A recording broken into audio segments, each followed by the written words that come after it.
here we go. Are you ready, Rebecca? Yes, I'm. Good. Are you ready, Adedoyin? Yes, I am. Brilliant. Let's do.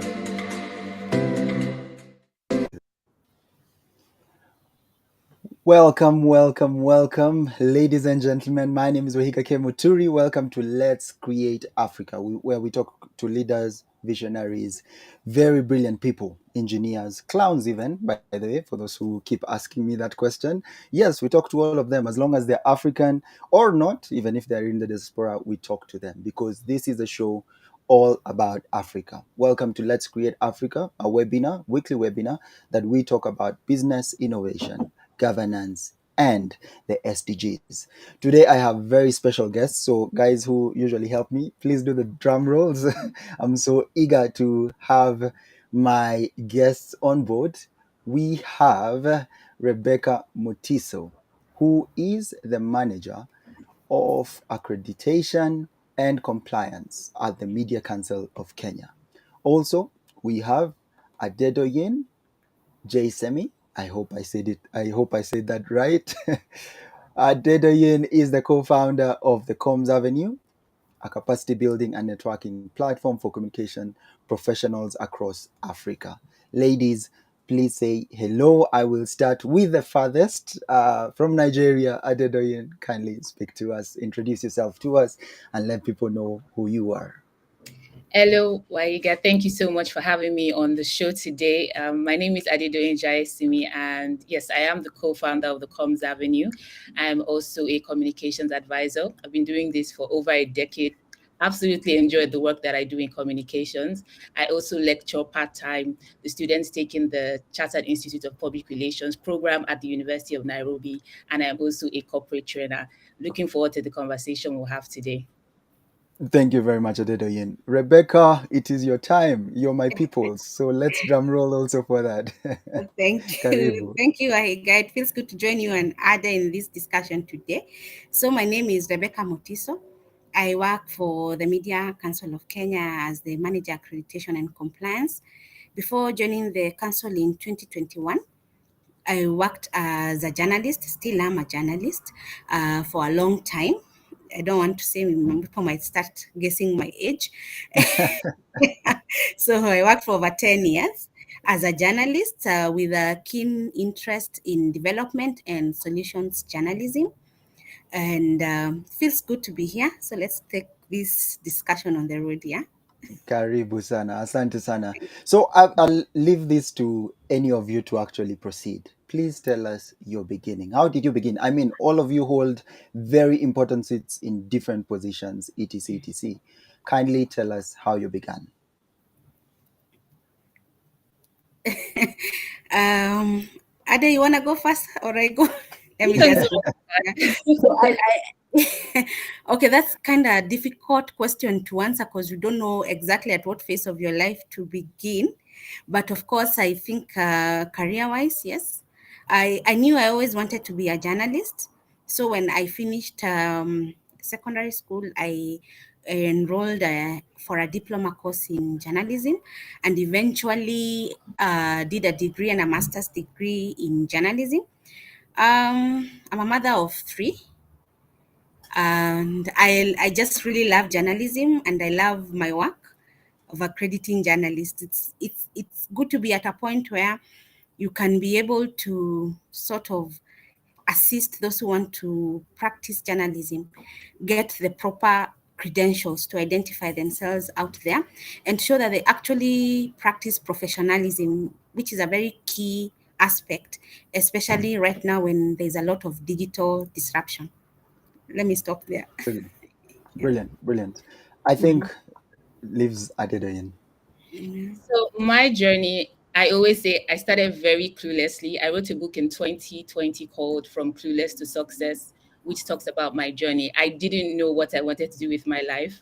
All I knew was I knew how to write. But as at the time where I was in secondary school, you know, when you see people that are writers and you think about the kind of life that you want to live, I didn't see myself as them. So I thought, this cannot be a gift. This cannot be what I would do with my life. But as God would have it, I found myself back in Nigeria. I studied in the UK, studied law to show you how I came from another trajectory to communications. And then I did an internship in a media company, and it really was like placing fish in water. And I decided to run with it. So I took a lot of risks as an intern, just learning and growing. And one thing that Rebecca said that really resonates with me is how she's supporting journalists. And my career trajectory now, I am supporting communications professionals, which is what I do through the COMMS avenue. People that they're not very clear about their path. You know how sometimes people, like, they think, oh, you have it all together, you know everything. I didn't know everything. There were times that I had no idea, but I'm here and I'm also able to support your communications professionals in their own journey as well. So yeah, that's me in a nutshell. The full story, the backstory, you can check out my book. All the details are there. Oh, brilliant. Adedoyin, let me stick to you first before you continue. Why did you come back, if I may ask? I'll be very honest. I was forced to come back because when That's I a went different way to put it. when I went to university, I thought, oh, I'm going to settle in the UK. I tried so hard. I applied for jobs. And it was at that point, if you remember the UK's immigration history, they had cancelled the 2-year post study work visa. So I couldn't apply for that visa. And then family finances coincidentally went down at the time. So I just had to come back if I didn't want to be an illegal immigrant in the UK. So that's why. Interesting. Rebecca, for you, what part of professionalism did you have to achieve so that you get here? Uh, I think professionalism starts with you recognizing that what you're doing is bigger than who you are, and that there are ethics of a profession. Just like doctors, you have uh, an oath to protect, especially if you are a journalist. You must protect the integrity of your people, the people you are interviewing. So for me, I think, and as I've said, the disruption of the media, especially with the digital revolution, has made professionalizing media more important than anything, because everyone out there has a camera. So how do we differentiate between someone who just sits down and writes a blog for no good reason, with no particular audience, from a person who's been trained in the profession, or even if not trained, actually churning out news that is consumed by people? Yeah. So for me, professionalism began at the point of you realize you have to maintain certain ethics, and that is what distinguishes you from everyone else. Yes. Hmm. Adedoyin, now that you took up journalism and communication specifically, why did it feel like that's the path that mattered to you? Apart from you just drowning into it just awesomely, why do you think it's still the important part? And what contributions are you bringing up within? I know you have many other organizations running, but please tell us about them. I think for me, the starting point was just seeing how powerful writing is. So I remember, for example, there was a brand that I was working with called Leading Ladies Africa. And what I would do is I would look for stories of young women from across the continent doing amazing stuff with very little, maybe financial resources. And one of the women that I spotlighted many years ago, I think she eventually saw that post 2 years after it was published.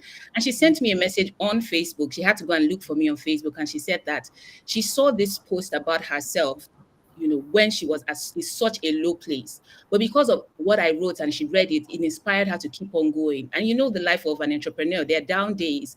And she came across that content at the right time. So I've seen how powerful communications is. I've seen how powerful writing is, and just being able to shape the narrative. And for me, with regards to Africa, I'm really passionate about women and Africa. You think about, so I studied in the UK. I remember somebody asking me one day, do I wake up and see lions walking on the streets? I said, no.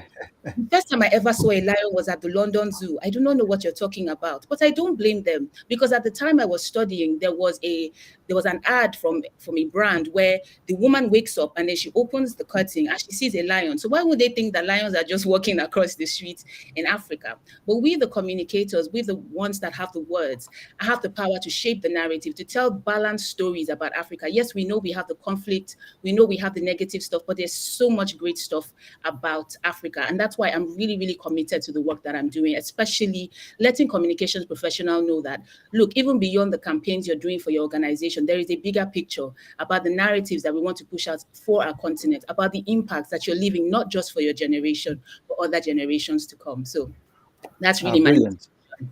Brilliant. Actually, you've already gotten into what I wanted to discuss. Why is changing the narrative? Why is giving the clear view, the African narrative, so important for you as Adedoyin?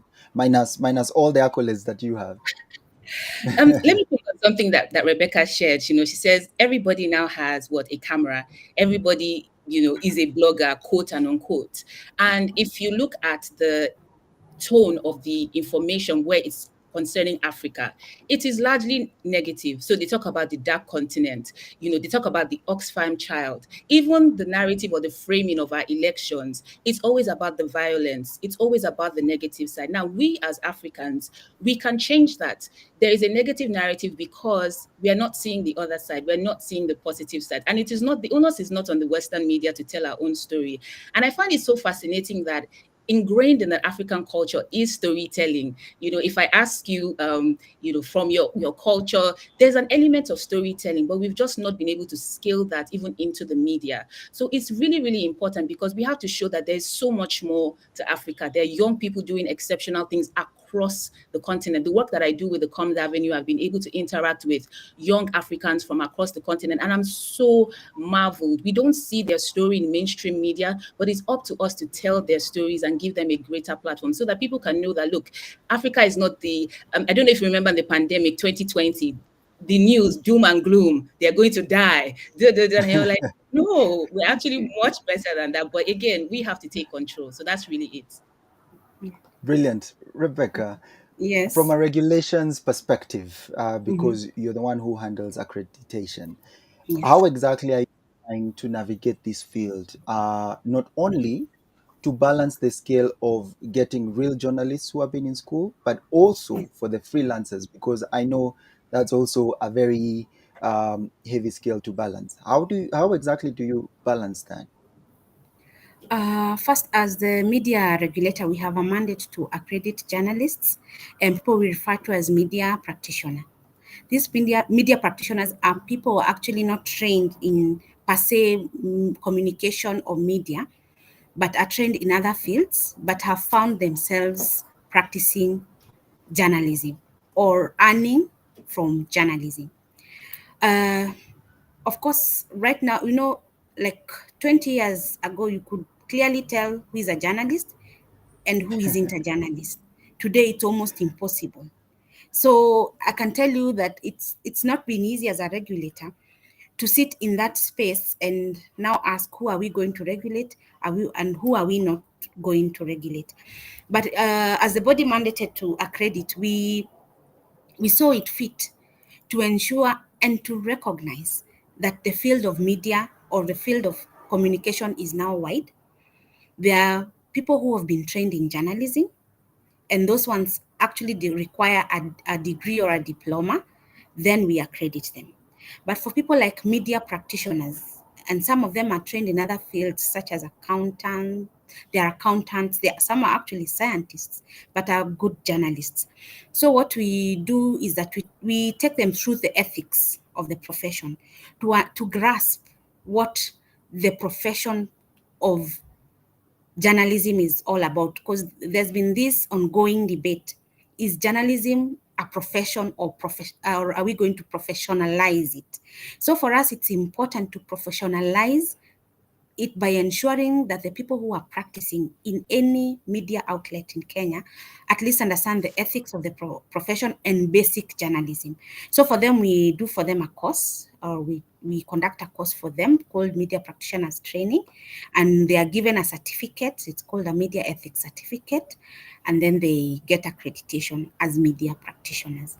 Yeah, so it's been dicey. We really have to be careful because not everyone who comes in the name of journalism is a journalist.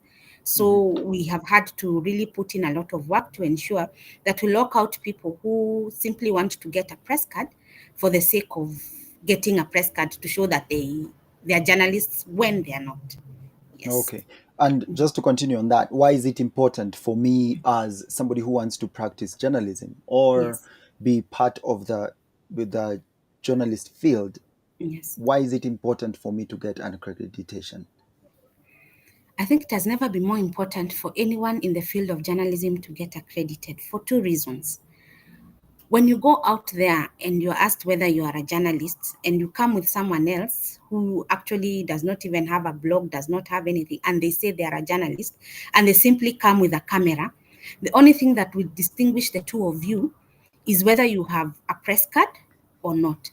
The purpose of having accreditation simply means that you want to be held to a higher threshold of accountability. That yes, I have a camera, yes, I have a platform, or I work for a mainstream media, but I don't want to be just like everyone else who's proclaiming to do journalism. I want to be held to a higher threshold of accountability in the sense that I want people to understand that I understand the ethics around the profession. I know my boundaries, and my first duty is public interest to report, as Ade was saying, what is important. Yeah, what is important, not just telling stories for the sake of telling stories. It's about telling the stories of hope, the stories of you simply want to distinguish yourself from everyone else. Yes. Brilliant. Sorry, allow me to stick on to you because I'll move to Adedoyin in a few. Yes. As you've mentioned that, it brings to mind the conversations that we've had around Githeri Media, Gata Yes. Press, and the likes. Mhm. So, how exactly do you, because some of them are also accredited, but how do you distinguish them from the real journalists, the people who are putting proper facts? And can you also help the citizenship identify this and be able to distinguish? For us, okay, I don't know. Basically the term Githeri media refers to the content that media churns out. It's not about being accredited or not being accredited. So you see most media, not just here in Kenya, but all over, basically look at, they don't churn out content that is in public interest. So that is what actually now gives them that term Githeri media, because Mhm. they go for things that are light, things that do not make sense. Because the first role of a journalist, of course, is to educate, inform, and entertain. Those are the three roles of a journalist.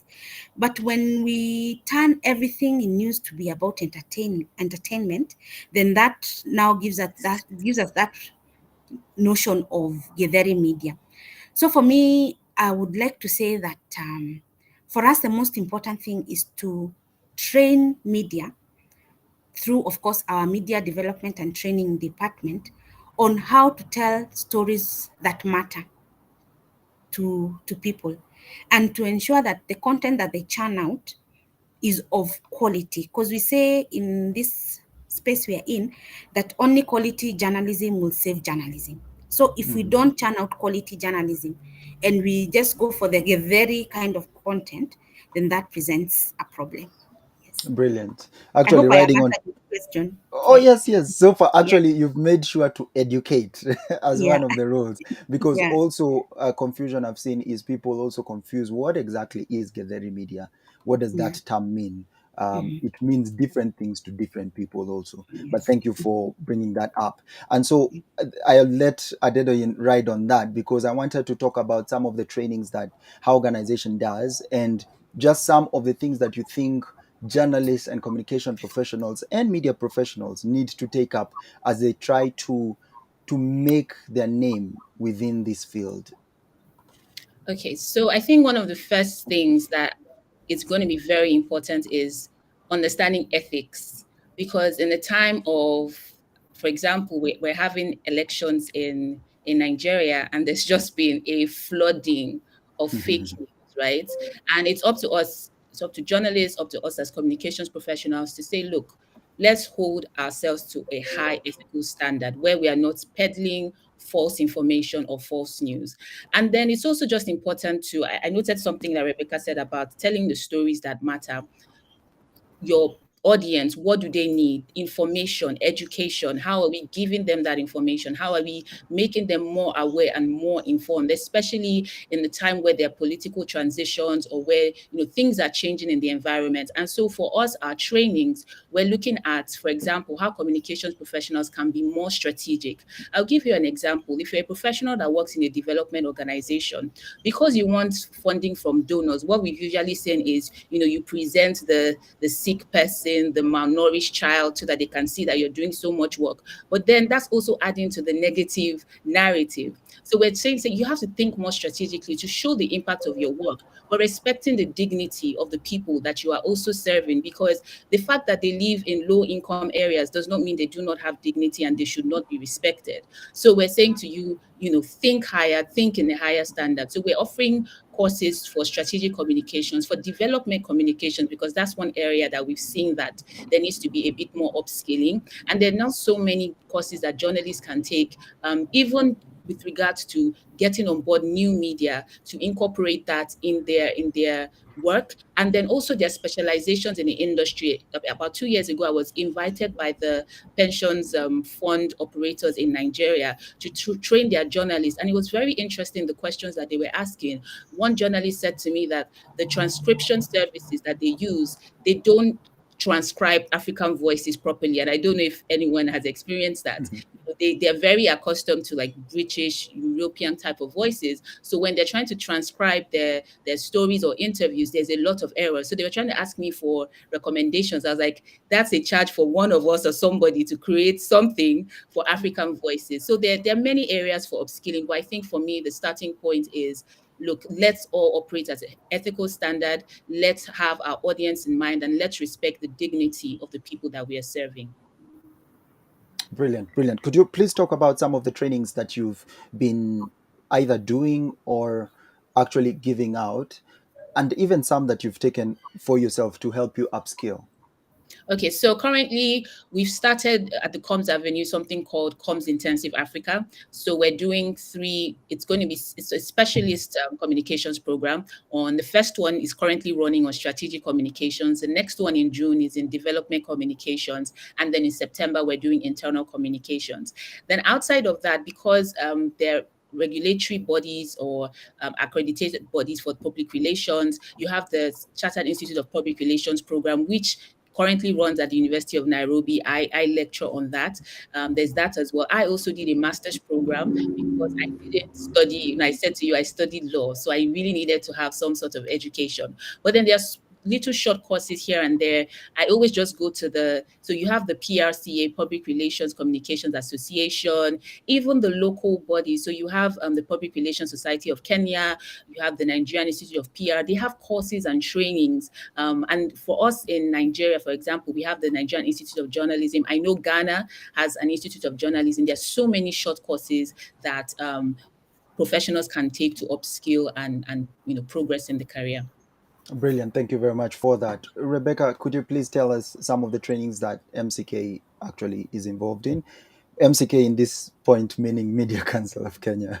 Oh, okay. So, actually, one of our mandates is to ensure that there is media development, and one way of doing this is through trainings. So we have a dedicated directorate that deals with training, and some of the trainings we offer actually revolve around SDGs. The trainings also, before we even offer the trainings, we develop the curriculum for the trainings. For example, we have come up with different curricula that are actually pointing towards SDG, that is one on climate change, on gender, on health, And those are career progression courses. So those are some of the courses that we have come up with. And most importantly, we also teach ethics and data journalism and all those things that concern media and new media. Yeah. Ah, brilliant. I'm coming back to that, Rebecca, so that I also get to know how has MCK been able to work with new media. But let me first speak to Adedoyin on that. Today's topic was generally about the role of communications and digital media in Africa. What do you see the landscape looking like, Adedoyin?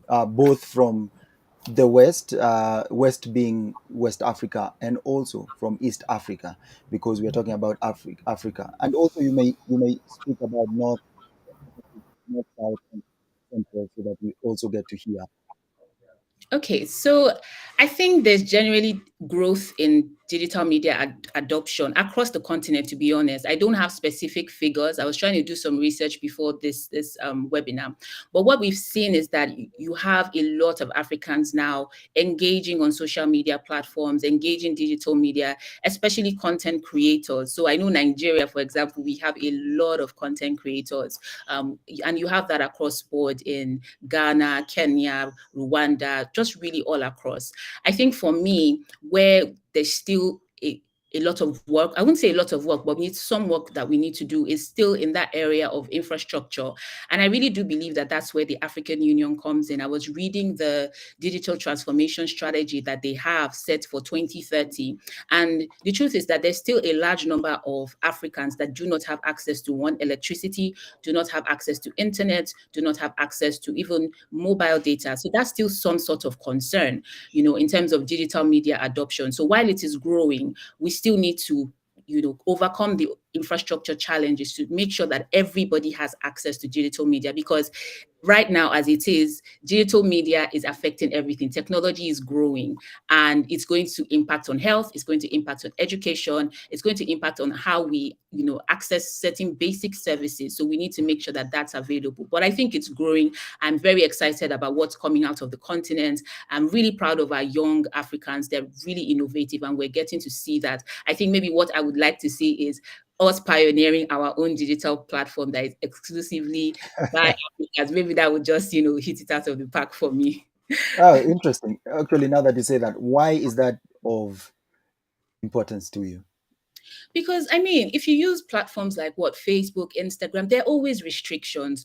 If for us in Nigeria, for example, you find that sometimes there are payment restrictions, or in your targeting, just always setting restrictions, because they're not created with us in mind. They're created by, Caucasians who are thinking, in thinking for Caucasians. Yes, we use it and benefit it, but I just wonder if Africans create their own platforms where we can even tell our own stories, where we also think about the peculiarities of our own, of how we live, how we interact. I just wonder how much more better it will be. Maybe this is me dreaming, but I just think so. That it would be really, really nice to see. And one thing, again, for me is also the integration of Africans, because for such a long time, what I knew about East Africa, for example, was from the media. Until I started the COMMS Avenue, I remember I had a conversation with a community member from Kenya.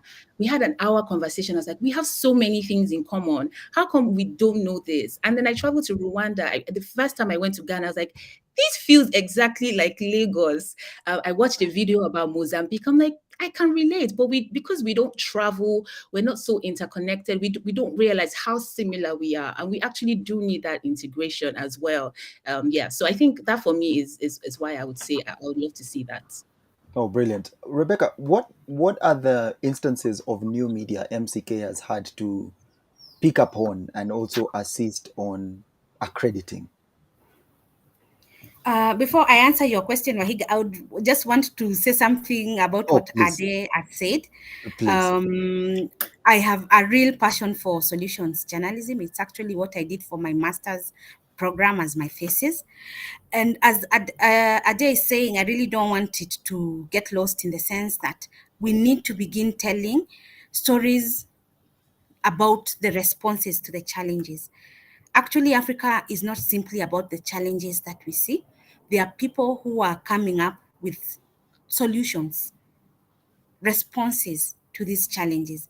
And we need to tell that story loud and clear.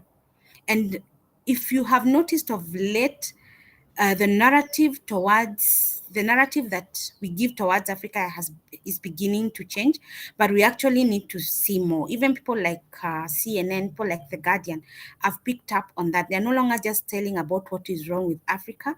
They're telling stories about what is happening that is right, and people who are responding to those challenges. Okay, I've jumped on your on your answer, Ade. Now let me Okay. move to the question that Wahiga had asked about new media. You realize that uh, we used to talk about legacy media and digital media, but with the transition over the last few years, we are beginning to see a thinning of line between the two, in the sense that even the legacy media now is moving to the digital space in order to gain some kind of relevance. We can no longer just say we watch TV. In fact, Wahiga and Ade, by the time you get home, you know everything that is happening in the country. Yeah, because you have watched it through social media. Because legacy media now has got their own YouTube, Facebook, Instagram. They post all the news there even before you get home. So with the thinning of the space between digital and legacy media, it has become very imperative for us to actually now begin looking at journalists and training them on how to become digital journalists. We are actually reviewing our curriculum on digital journalism to include some of the new media perspectives and some of the curriculum on new media, so that we are able to also capture things like mobile journalism. We're able to capture issues such as solutions journalism, so that we churn out journalists that are well-rounded and can tell stories from a digital perspective, not just from you taking a camera, shooting, and just churning out information out there. Yes. Brilliant, brilliant. Let me just do a shout out to Joy Mwangi, who's online. I can see you. Thank you very much for joining us. Felix Angwenyi, Ayomide Fasan, thank you so much for joining us. And I see Asim Sasena. That's good. Thank you so much for joining us. I also see. Let me look that again. Kosbat Kyomuhendo. Thank you very much for joining us. I appreciate that all of you have taken time off your busy day to actually be with us. Also, I see Dr. Andrea Diesel. Thank you very much for joining us for this conversation. Today, we are talking about the role of media, and that is digital media specifically, communications and digital media in Africa and Kenya. And I would like to move to you, Dedoyen. How have you seen media, communications and media play in these elections? I know in Nigeria currently you're having your elections. How have you seen the landscape as it is? So, like I was sharing earlier, we've just seen a flux of information, a lot of it being false news. And we've also seen, I was on a webinar with the Nigerian Institute of Public Relations where we were trying to engage representatives of the different parties. And it's been very interesting to see how the conversations has been not really on what the politicians want to do, but it's more about mudslinging, character, demeaning conversations. And the question is, why are we distracting ourselves from the main issues? I remember when I can't remember the year exactly, but the year Obama came in. Before then, I really wasn't very interested in politics, but I remember watching those debates, listening and saying, okay, this is what this person is going to do. Yes, we've had a few debates here, but the conversation on the elections have really been clouded by by things that I feel are very, very distracting. And sometimes the media amplifies these false news. And it doesn't also help us. We're currently also facing financial challenges. I don't know if you heard about the Naira currency redesign, that the Yes. implementation hasn't been so great. So a lot of things are happening at once and tensions are high. I really feel like the media can do much better. And there's also a conversation with, okay, communications professionals, the brands that you're working with, the organizations being sensitive to what the citizenry is currently facing. There's also a gap in that area. So there's so many gaps. But like Rebecca, I always think, okay, solutions. It then means that we need to improve in this area. We need to improve about, even engaging our citizen. But one thing I would say that I really, really love is that you have platforms now that are really informing young people how to vote, what to expect on the day, which I think is absolutely fantastic. There is a rising consciousness about the need to come out to vote, because in years before, there's been a lot of voter apathy. But this year, this season, we're seeing a change in that. And I think that that's something, a positive to look at, but there's still a number of areas of improvement. Great, brilliant. Thank you very much for that. Rebecca, I'm coming to you first before I even go deeper into the question. What is the main mandate of Media Council of Kenya? So actually, our main mandate is to protect press freedom and professionalize the media. I have just summarized it, but I Yeah, would that's say okay. is we have a dual role, that is to ensure that we promote press freedom and at the same time set standards and ensure compliance with those standards. And here, when we are talking about standards, we are talking about the code of conduct for the practice of journalism and ensuring that all people who are accredited actually adhere to the code. Mhm. But So, our roles, okay, okay, I was actually just bringing it now home. okay, We okay. actually have 6 roles, which we like to summarize as 6A. We have now the academy, which is a training department that deals with training, curriculum development, and career progression courses.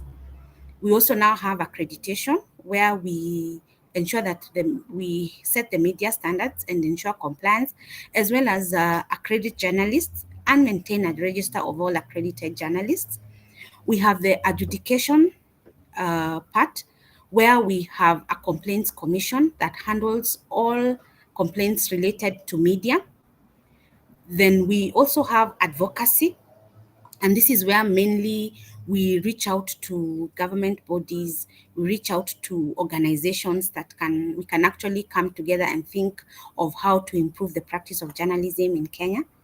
We also have a department on analysis, where we do researches. We actually produce a media report every year, just highlighting the progress of media, which is the most what media and what are some of the concerns around media. We also have other departments that I think I have mentioned just 5. We Yes. also have advisory, where we lobby and advise government on issues regarding media. Yes. Brilliant. Yeah. I know recently MCK and other bodies generally, including FKE, have come under criticism because of the major sacking, for lack of a better word, of employees within the media space. How Yes. is exactly, could you actually first explain to us what exactly is happening? And then, number two, maybe tell us how MCK is working around with their various partners within the media sector to manage that. Um, as I have said, even as we started this program, is that media has undergone very many changes in the last 10 or so years. We have moved now from legacy to digital media. And now we have seen a shrinking in terms of revenue for most of the media houses, such that for example, print media, advertising used to be the biggest revenue earner, and that is what used to pay employees used actually to run a media house. But that has shrunk significantly in the last 10 years. So that means media houses are left with many employees but with no money coming in. And that is why you have seen most media are now moving towards digital, first to capitalize on that space and also reduce the costs of running a media house.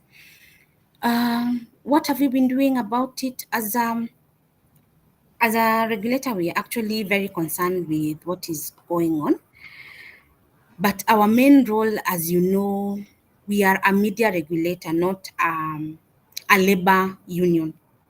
As much as we want to ensure that media houses retain their staff, we also want to ensure that they are paid, but our role is a regulator. So what we do is we have come up with, and this will come up, I think that's above my pay grade, but I know that we have a media sustainability training program where we want to train media, the income that is coming in, how do you use it?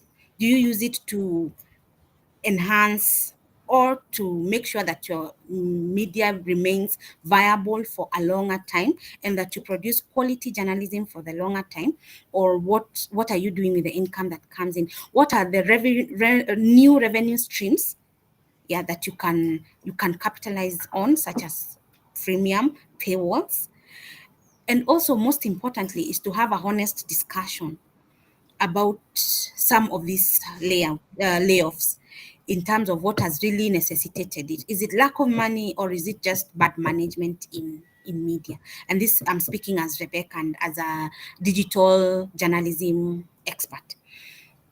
Because you realize, Wahiga, is that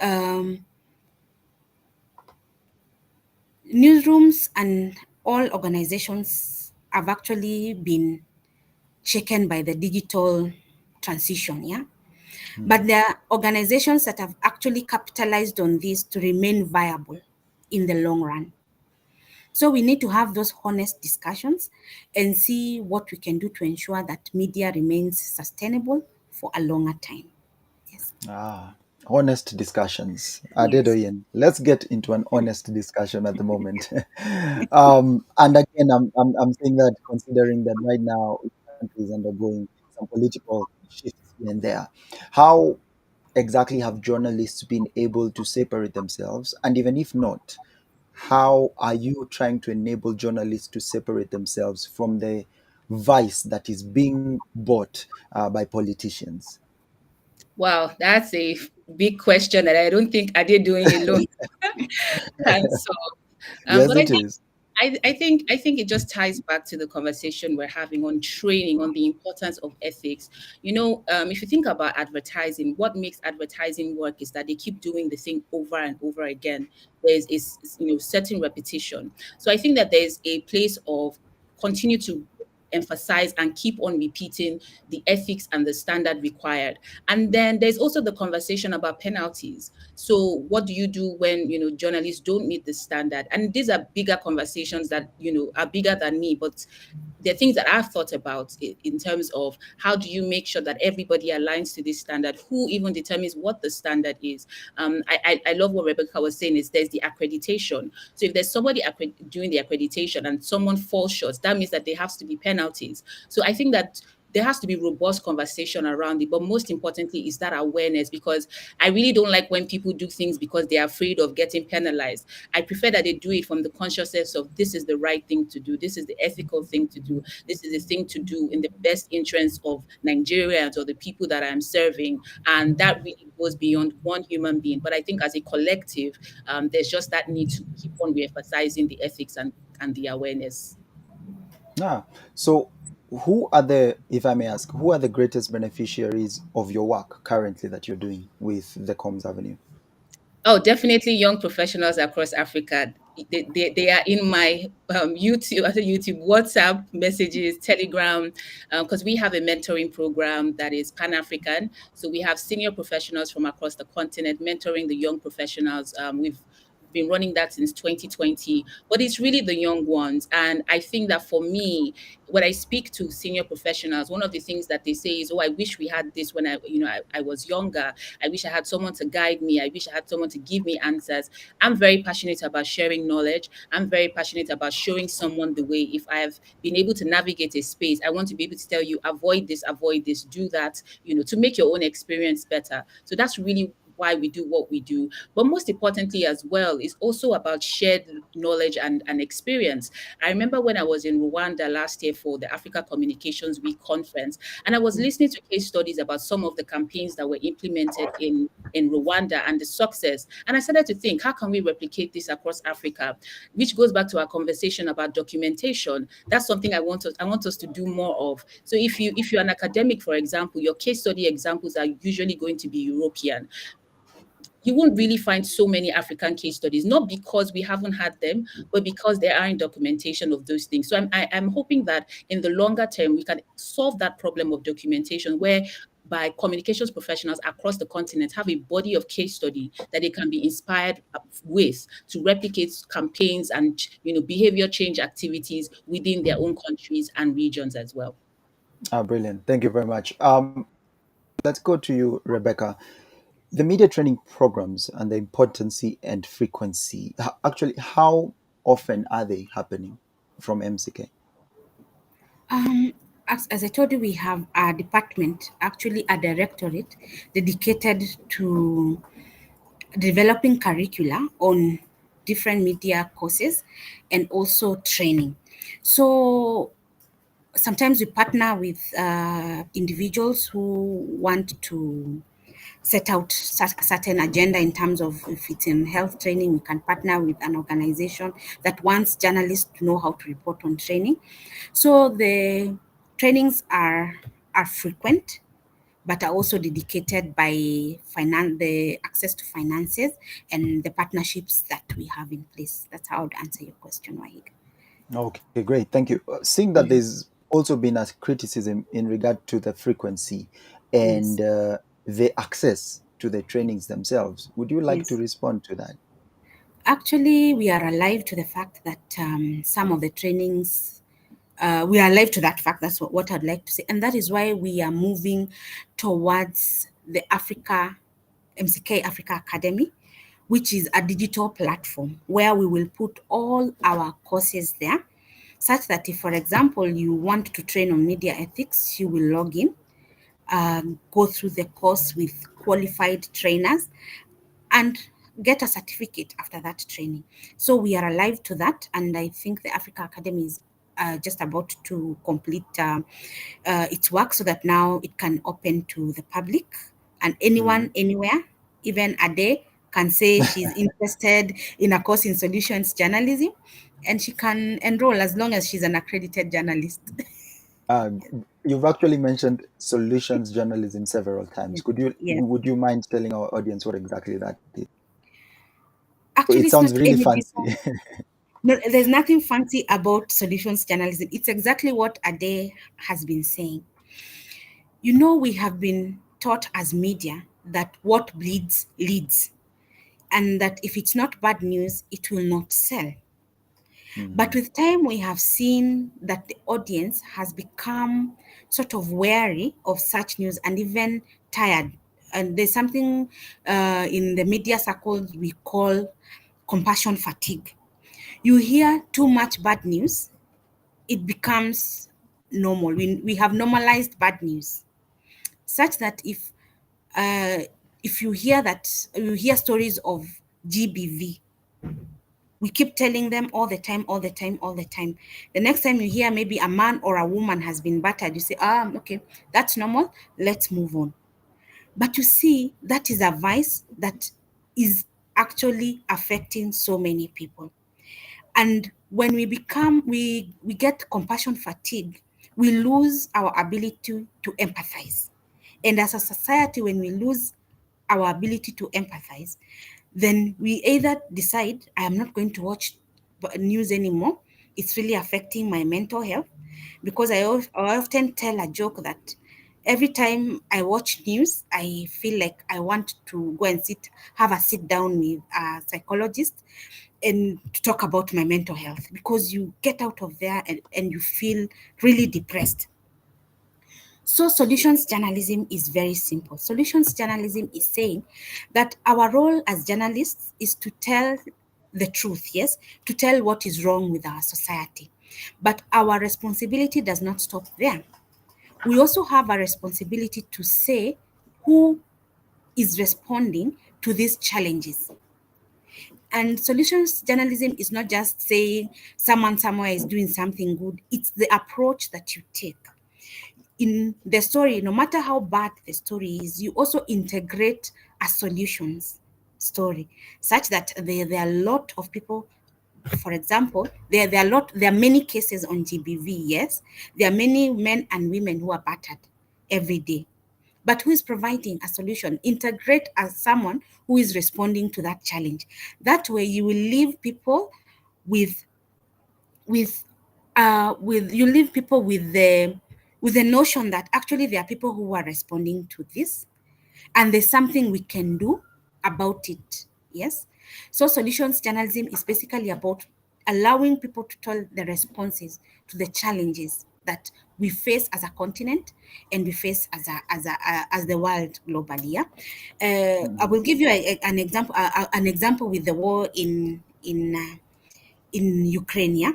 Of course, that's bad news. There's nothing good. I've used that as an example because it's actually it's not a good thing that is happening. Mhm. But you can see some media are also integrating stories on people who are going out of their way to respond to that challenge by giving people shelter, by providing food, by staying to do something good for the citizens. So it's not all about the gloom and doom and gloom, as Ade would Mhm. say. Yes, yeah, Ade, I think on a bit of a darker note, yeah. the challenges, and I think Rebecca has actually mentioned mental health in our institution, which is communications and media. What are the other things that you might point out? Because mental health, we noticed that and highlighted it very highly, especially during COVID-19. But what have been the other challenges professionals in communications and media face generally? I think I'm just going to build on what Rebecca has said, and it's very important to understand the challenges that come with the work. I remember last year I was engaging with a communications professional that was working right in the heat of the crisis in, I think it was Sudan, if I'm not wrong. And you can imagine one day she's literally running from place to place because she's trying to cover a crisis. And there's crisis communications, there's people doing donor activities, and it can really be very, very stretching. Even besides that, is if your organization is going through an issue, for example, and you're working round the clock. There have been times where, I just wake up, I get a call 3 a.m., something just happened, and that's it. Sleep has gone for the next 2 days, and you're completely exhausted, but it's on you to solve the problem. So you find that during the pandemic, communications professionals were working round the clock. So you have that thing where it's almost like we're always on, because you don't know, if you take your eyes off for 1 minute, something can happen. And it really depends on the industry that you're in. They're very volatile industries. In Nigeria, for example, the tech industry just faced a backlog of negative information. So you have to be on your toes. So there's that thing of, and I usually advise professionals in this space, have days where you just unplug from everything, unplug from social media. And it is possible. I didn't know it was possible till I did it. And because nobody is going to die. And you know how they say that if you're an employee and you think that you're the best thing, they'll replace you almost immediately. So I have my plug off days, because those are the days that help you to recharge. Those are the days that help you to see the colors in the wind and the sky, the beauty, and it helps you to even think better.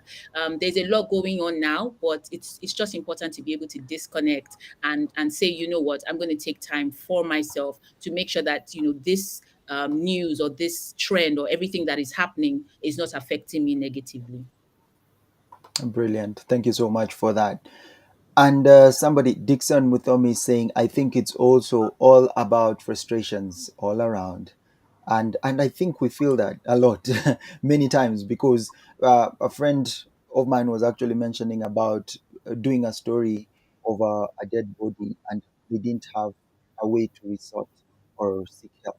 And that's my question also to you, Rebecca. Are there Yes. any partnerships? Are there any centers that would help journalists, media professionals, communication professionals to just seek help in terms of the challenges they're facing within their profession?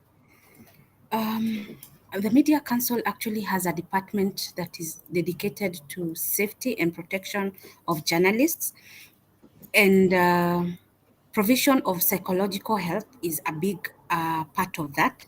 So we have safe houses where journalists, when they feel overwhelmed, can actually approach us, and we also have partnered with institutions that offer psychological help.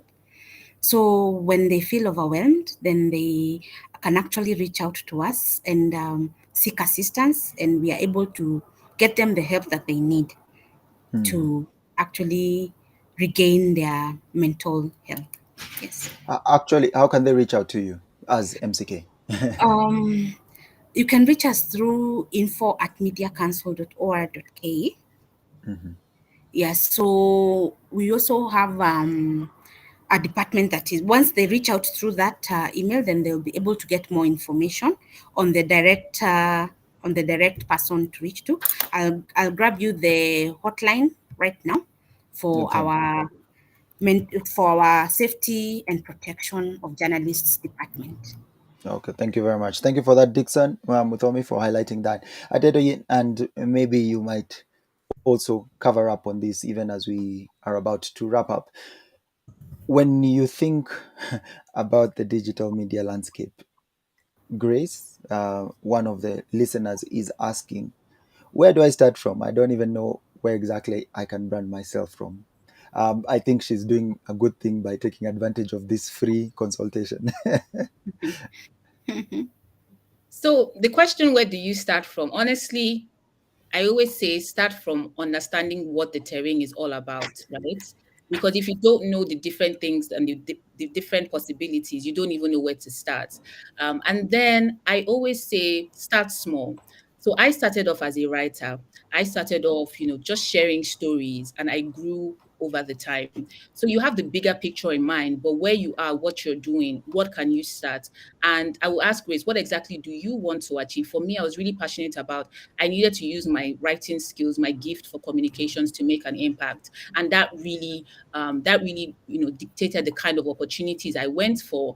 And it's really, helped me in my trajectory. And I've grown. Me 10 years ago when I first started, there were a lot of things I didn't know about my journey. So just think about what interests you at the moment. It can start from writing, it can start from, oh, I just have a love for social media. It can be blogging, and then allow yourself to grow and continue to upskill. So don't think you must do everything at once at the same time. No, start from somewhere, and that somewhere is, what do I like? Where can I make the most impact? I'm very big on impact. I really believe that we're all here to make an impact to the next person. So Grace, I hope that helps. And if you want to, you can also read my book. I really write about my journey there. Maybe that would also give you some tips as well.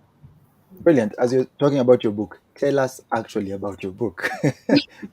I mean, so it chronicles the backstory of my journey in 10 years in communications, how I literally did not know what I was doing, how a lot of times it was really God that helped me and He saw me through. And I really just was honest about my failures, the things that I wish I had done better. And I shared a few tips, and it's available for free download on my website. Yeah, so that's available. I'll share the link as well for anybody that wants to download it and read the book. Okay, please do. Please do so. I would like to also just highlight the contacts that have been given by Rebecca. Rebecca Mutiso, Manager Accreditation and Compliance at MCK. The hotline is 0702 222 111. I repeat, the hotline is 0702 222 111. The email safety@mediacouncil.or.ke. Adedoyin, we are waiting for that from you also, for the book link and even any other link that you'd like to give us, especially to your Comms Avenue group, which is I'm part of and have been it has been very beneficial to me. I say thank you for allowing us also to just have that.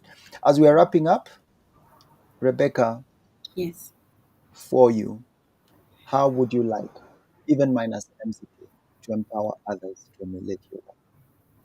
But then I didn't get that clearly. How would you like Mhm. empower others to emulate your work? I don't know why I can't hear you. Is my mic having a problem? Just if I may refresh, how I'd like to empower others. Yes, to in the field of emulate, journalism, I exactly, suppose. and emulate your work. Um, First of all, even when I was in the medium, I had a passion for mentoring female journalists because I feel that female journalists do not have a good space to grow in terms of their career. And of course, like even in other professions, we face many what would you say blocks and very many hindrances to our career path. So for me, I would really feel it would be important to mentor young girls to know that there's a space for all of us and that you can achieve your dreams in any field that you are in. Even before I left the newsroom, I mentored a number of female journalists, some of whom I still mentor to date. And I feel very honored when I see some of them really doing well in their careers. So for me, I think that would be a good thing to encourage female journalists to stand up and be counted and not to be afraid to sit on the table. Yes, Nice. Thank you very much for that. Girl yes. power. Whoop whoop. Good. Adedoyin, as we wrap up, kindly tell us just a bit and maybe quickly how exactly the work you're doing is relevant to the SDGs, and also what does it mean to Africa talking about SDGs? Okay, so I mean, the SDGs really are important. I think for us, it's, quality education, for example. We're talking about gender equality. I've said before that I'm really, really passionate about women. And then it's also decent work, just making sure that we're upskilling young professionals, young Africans in the area of writing, communication skills, so that they can also have decent work to be able to contribute impactfully and economically to the continent. And I really believe that the SDGs are important for Africans just in general, because there's the SDG that deals with water, there's the one that deals with sustainable living, sustainable cities. These are themes and conversations that are currently ongoing, not just across the continent but even globally. So the work that we do, and I do personally, the focus is on really how do we upskill the young professionals across the continent? How do we ensure that they have access to decent work? How do we improve quality of education, professional education, and then also gender equality as well? Brilliant.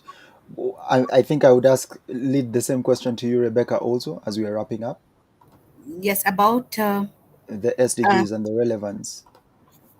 first of all, I'd like to talk about SDGs from an MCK perspective. If you remember the ninth session, the UN session on the ninth UN session on SDGs, Kenya committed to actually integrate, actually accelerate the efforts to meet the SDGs. And one of the areas that was singled out is advocacy and generally raising awareness on SDGs. You realize media is a very critical part of meeting the SDGs because we are the ones who churn out news. So, what kind of news do we churn out on SDGs? So, this was an important aspect of that. So, MCK is actually part of an interagency committee that deals with SDGs. And one of the things that we did last year is we carried out several trainings on SDGs that culminated in an awards ceremony where we fitted several journalists who had been reporting on SDGs.